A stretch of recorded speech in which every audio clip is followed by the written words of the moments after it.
Halo teman-teman, bantu channel ini untuk berkembang ya. Klik tombol subscribe dan jangan lupa untuk like and share video ini.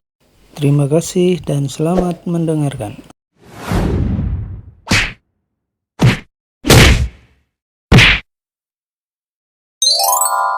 Bab 183, terjadi masalah pada Jenny. Ya, Nona Angel.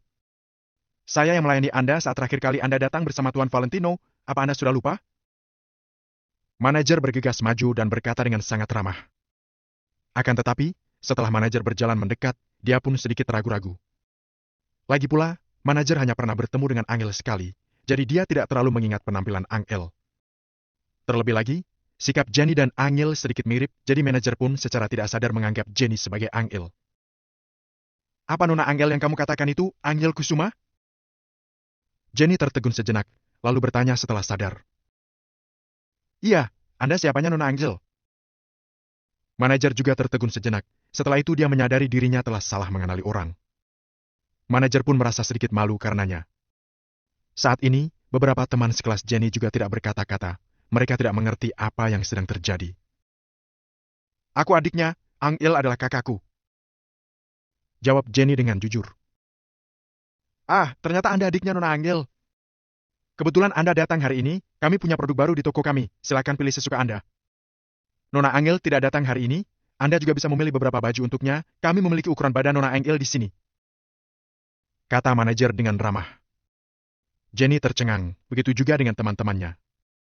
Ternyata, apa yang dikatakan Angel benar, dia benar-benar memiliki kartu anggota.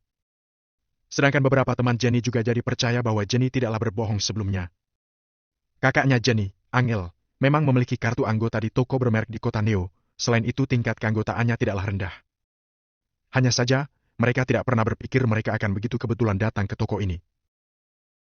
Apa akan ada diskon kalau aku membeli baju? Tanya Jenny dengan gugup. Tidak ada, Nona Jenny. Manajer segera menjawabnya. PVTT. Teman Jenny pun tidak bisa menahan tawanya. Manajer pun buru-buru menjelaskan. Anda dapat memilih baju apa saja yang ada di sini, karena limit kredit Nona Angel di toko ini masih ada sekitar 4 miliar. Nanti saat Anda membayar, Anda hanya perlu membuktikan identitas Anda saja.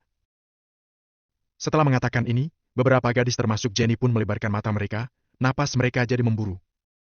Limit berbelanja sebanyak 4 miliar.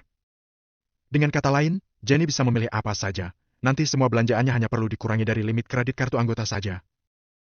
Jenny dapat memilih sesukanya dan tidak perlu membayar pakai uang sendiri. Keren sekali. 4 miliar itu bisa membeli berapa banyak baju? Kalau Jenny sedang senang, mungkin saja dia akan memberikan mereka setiap orang satu baju. Seketika, tatapan beberapa gadis terhadap Jenny pun menjadi sangat ramah. Di sisi lain, Jenny tidak bisa menenangkan hatinya. Dia sangat ingin berlari pulang sekarang, lalu menanyakan hal ini pada Angel. Apa yang terjadi dalam 2 tahun ini sejak dia pergi? Hanya di toko Chanel saja, Angel sudah memiliki limit kredit sebanyak 4 miliar. Kalau begitu, apakah dia memiliki lebih banyak uang di rumah? Tapi, sejak kapan keluarganya menjadi begitu kaya? Apa mungkin karena Valentino? Jenny merasa Valentino mungkin tidak hanya memenangkan lotre sebanyak 2 miliar saja. Hat Club. Valentino serta beberapa orang termasuk Hendrik dan Marco sedang duduk di dalam ruangan. Waktu berjalan dengan cepat, dalam sekejap 2 jam sudah berlalu. Selama 2 jam itu, Valentino jarang berkata-kata, hanya duduk diam sambil makan. Marco melirik Valentino, tapi juga tidak berkata apapun. Ketika Valentino masih di keluarga Wijaya, dia tidak terlalu peduli dengan urusan keluarga Wijaya, jadi Marco sudah terbiasa. Baik. Perundingan kita hari ini sampai di sini, Tuan Marco sebaiknya lekas pulang dan beristirahat. Hendrik melihat jam, sekarang sudah jam 6 sore, langit pun mulai gelap. Baiklah.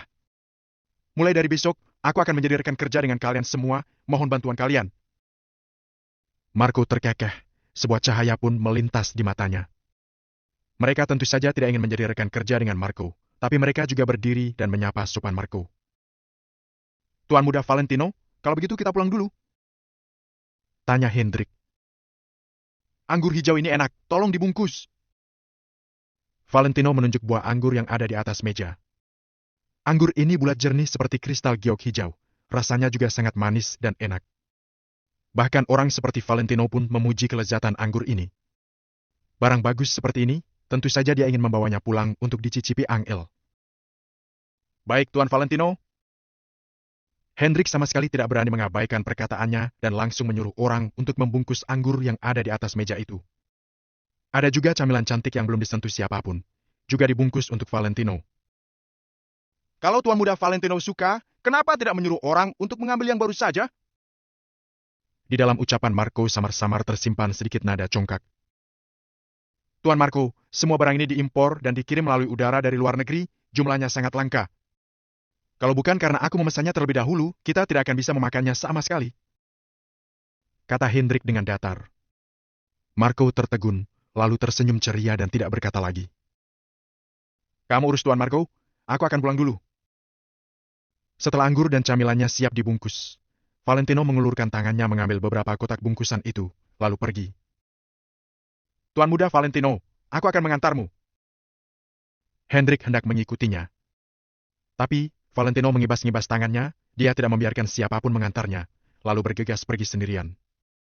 Hendrik dan yang lainnya sudah terbiasa. Valentino tidak pernah berlagak angkuh dan terlihat seperti orang biasa. Akan tetapi, Marco tersenyum sinis. Di matanya, sikap Valentino sepenuhnya seperti orang desa. Di keturunan keluarga Wijaya, walau dari garis keturunan tidak langsung pun, setiap mereka keluar selalu diikuti mobil mewah dan dikawal oleh pengawal. Namun, kelakuan Valentino sekarang sangat merendahkan keluarga Wijaya. Tapi, Marco tidak berani mengatakannya. Valentino membawa beberapa kotak bungkusan dan langsung meninggalkan Hat Club, lalu masuk ke mobil BMW-nya.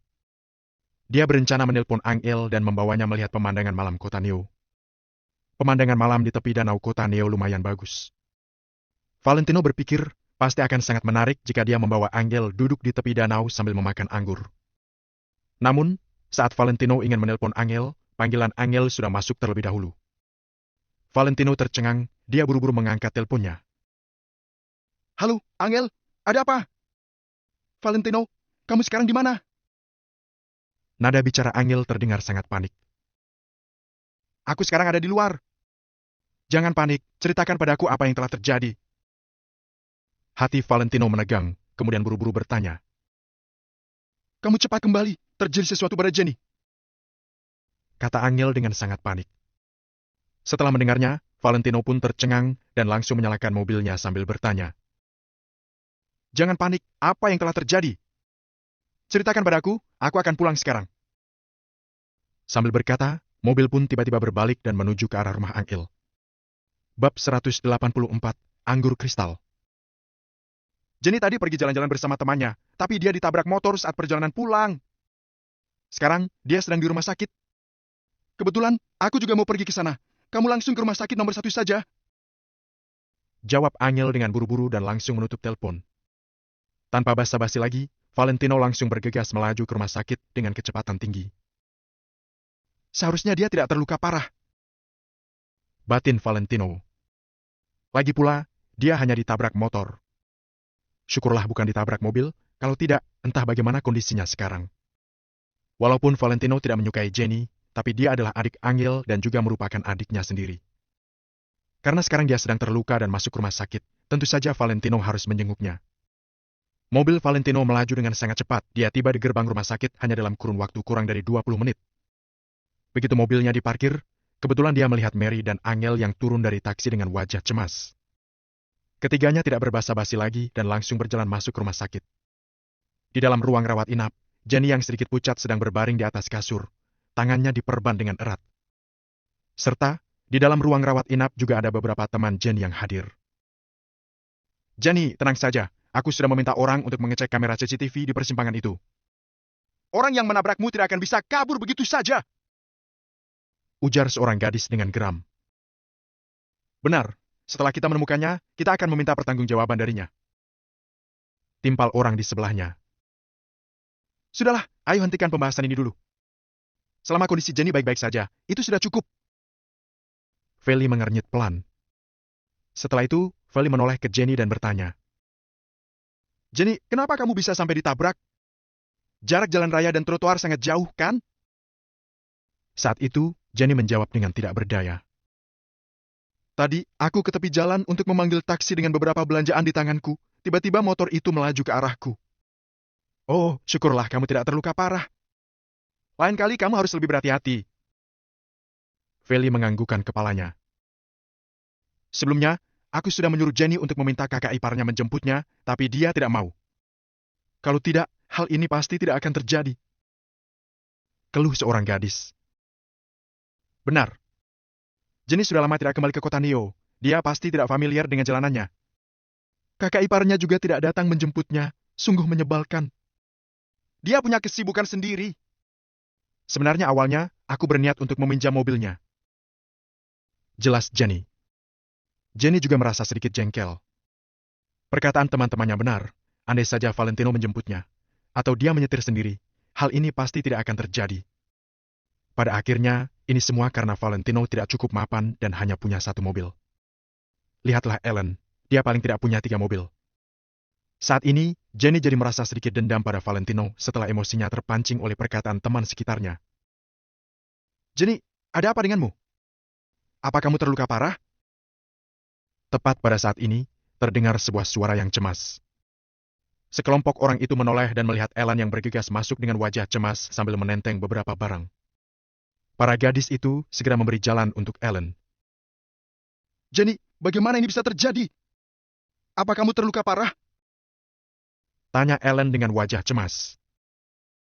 Aku baik-baik saja, aku hanya tertabrak dan tanganku tergores. Jawab Jenny dengan santai. Ah, syukurlah kalau begitu. Ellen menghela napas lega. Setelah itu, dia meletakkan barang bawaannya di depan kasur. Jenny, aku membeli anggur kristal ini untukmu, serta beberapa makanan pencuci mulut. Wah! Ellen perhatian sekali. Benar, aku sungguh iri pada Jenny. Yang Ellen bawa itu anggur kristal? Jangan-jangan itu anggur kristal High Club di kota Neo. Timpal para gadis di belakangnya yang kemudian berseru. Ha! Setelah mendengar itu, Ellen tertegun sejenak, lalu dia mengangguk dan berkata dengan serius. Benar, aku membelinya dari Hot Club, dipesan khusus untuk Jenny. Astaga! Kudengar dari temanku yang kaya, persediaan barang di Hot Club itu terbatas setiap harinya, semuanya dikirim dengan pesawat. Barang yang paling terkenal di Hot Club adalah anggur kristal. Katanya, sebutir anggur kristal saja bisa mencapai jutaan, tapi uang saja tidak cukup untuk membelinya. Tentu saja tidak cukup. Anggur kristal dari Hot Club itu dikirim langsung dari kebunnya dengan pesawat, agar anggurnya tetap segar dan manis. Di Hot Club, permintaan untuk anggur kristal melebihi persediaannya. Hanya orang bergengsi di kota Neo yang bisa memakannya. Orang-orang seperti kita hanya bisa mendengar ceritanya saja. Para gadis berteriak kaget. Anggur kristal dari Hot Club sangat terkenal di seluruh kota Neo. Walaupun mereka belum pernah memakan dan bahkan melihatnya, mereka semua pernah mendengar tentang itu. Kudengar, anggur kristal ini harus dipesan dari 3 hari sebelumnya. Kak Ellen, bagaimana kamu bisa mendapatkannya? Setelah mendengar itu, Ellen tertegun lagi, dia kemudian menjawab. Aku tahu kalau Jenny akan kembali dalam beberapa hari lagi, jadi aku sudah memesannya dari beberapa hari yang lalu, makanya aku bisa mendapatkannya. Cekaka, kamu memang sangat perhatian. Aku sungguh iri pada Jenny. Jenny juga ikut kagum, tindakan Ellen ini benar-benar menyentuh hatinya. Dia juga pernah mendengar tentang anggur kristal, tapi belum pernah berkesempatan untuk mencicipinya. Di luar dugaannya, ternyata Ellen begitu perhatian. Demi dirinya, Ellen sudah memesannya dari beberapa hari yang lalu. Ditambah lagi harganya juga tidak murah. Harga satu butir anggur kristal dari Hot Club itu mencapai jutaan. Ellen telah menghabiskan begitu banyak uang untuk dirinya. Bagaimanapun juga, Jenny hanyalah gadis muda yang polos. Setelah melihat kejadian ini, dia langsung tersentuh. Jenny, ayo cicipi rasanya. Ellen juga langsung memanfaatkan kesempatan ini. Dia segera mengupas sebutir anggur dan menyuapinya ke mulut Jenny. Wajah Jenny merah meruna.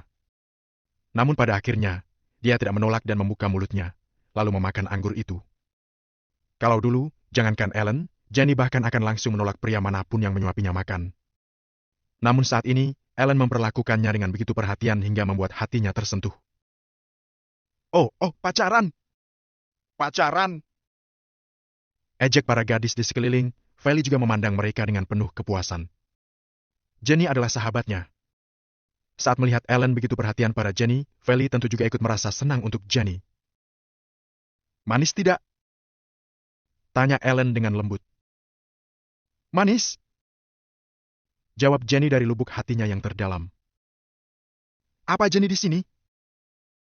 Tepat saat itu, Angel, Valentino dan Mary berjalan masuk bersama. Angel terlihat terburu-buru dan bergegas ke depan kasur Jenny, matanya terlihat kemerahan. Mary juga tampak tegang. Astaga kak, aku baik-baik saja. Aku benar-benar baik-baik saja.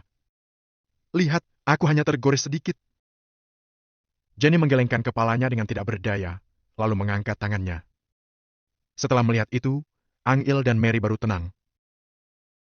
Sebenarnya apa yang terjadi? Bagaimana kamu bisa tertabrak saat berjalan di trotoar?